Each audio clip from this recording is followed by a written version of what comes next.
প্রধানমন্ত্রী নির্বাচনী ইশতেহার অনুযায়ী এবং তার যে অগ্রাধিকার প্রকল্পগুলি রয়েছে তার মধ্যে খাল খনন হচ্ছে অন্যতম। এই খাল খনন কর্মসূচির অংশ হিসাবে এটা ত্রাণ ও ইজিপিপি ত্রাণের আমাদের ইজিপিপি প্রকল্পের আওতায় 800 মিটার এখানে মাথালডাঙ্গা খাল যেটা খনন করা হচ্ছে, এটা শুধুমাত্র কৃষকই না, কৃষকের উপকার তো হবেই, সাথে সাথে পুরো এলাকার জীববৈচিত্র্য রক্ষা থেকে শুরু করে যে ক্লাইমেটের যে প্রভাবটা সেটাও কিন্তু অপরিসীম। আপনারা জানেন যে এই চুয়াডাঙ্গা হচ্ছে অত্যন্ত দাবদাহের একটি জায়গা, সেখানে আপনার পানির প্রবাহ যত বেশি হবে এটা তাপমাত্রাও কিন্তু সহনশীল পর্যায়ে আসবে।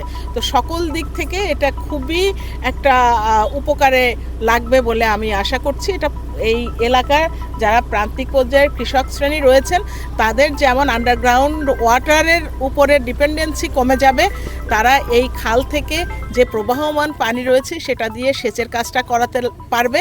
সাথে সাথে আমরা যেটা প্ল্যান করছি যে খালের যে পাড়টা আমরা বাঁধবো এই পাড়ে আমরা গাছ লাগিয়ে দিব, যাতে আমরা বনায়নটাও একই সাথে করতে পারি। আর এই দুইটা কাজ যদি আমরা একসাথে করতে পারি তাহলে আমাদের যে এই অত্যন্ত বেশি পরিমাণ তাপমাত্রা এটাও মনে হয় আমরা সহনশীল পর্যায়ে হয়তো বা এখন না হোক কয়েক বছর পরে আমরা এটা পাবো, এটার সুফল অবশ্যই আমরা পাবো। বিএনপির চেয়ারম্যান জনাব তারেক রহমান নির্বাচনী ইশতেহারের ভিতরে আমাদের এই খাল খনন ছিল। এই খাল খনন আজকে যে 2 মাস সরকার গঠন হয়েছে, সরকার গঠনের পাশাপাশি ইতিমধ্যে আমাদের জাতীয়তাবাদী দলের যে অঙ্গীকার ছিল সেই অঙ্গীকার অনুযায়ী ফ্যামিলি কার্ড, তারপর কৃষক কার্ড, তারপরে হচ্ছে যে আপনার মসজিদের ইমাম মুয়াজ্জিন এবং অন্যান্য ধর্মদের যাদের এই এই এদের ভাতা দেওয়ার কথা ছিল, ভাতা সহ বিভিন্ন কর্মসূচি যে অঙ্গীকার অনুযায়ী ইতিমধ্যে এই 2 মাসের ভিতরে বাস্তবায়ন করেছেন। আপনারা সবাই জানেন বাংলাদেশের বিভিন্ন জায়গায় এই খাল খননের উদ্যোগ নেওয়া হয়েছে। 45 বছর পরে এই খাল আবার পূর্ণ খননের জন্য উদ্যোগ নেওয়া হয়েছে এবং কৃষকদের কৃষি সমৃদ্ধিশালীর জন্য।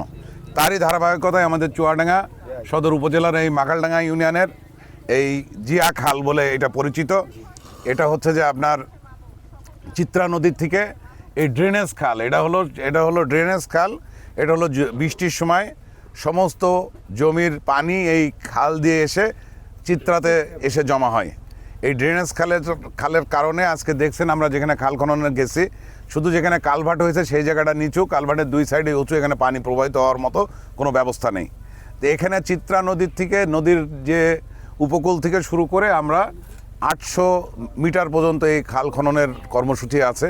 আমরা ইতিমধ্যে এই খাল খননের যিনি হলো পিডি আছে এবং যারা অন্যান্য দায়িত্বশীল আছে আমরা কথা বলেছি যে এই খালটা পূর্ণাঙ্গ খনন হলে আমাদের এই অত্র এলাকার কৃষকরা উপকৃত হবে।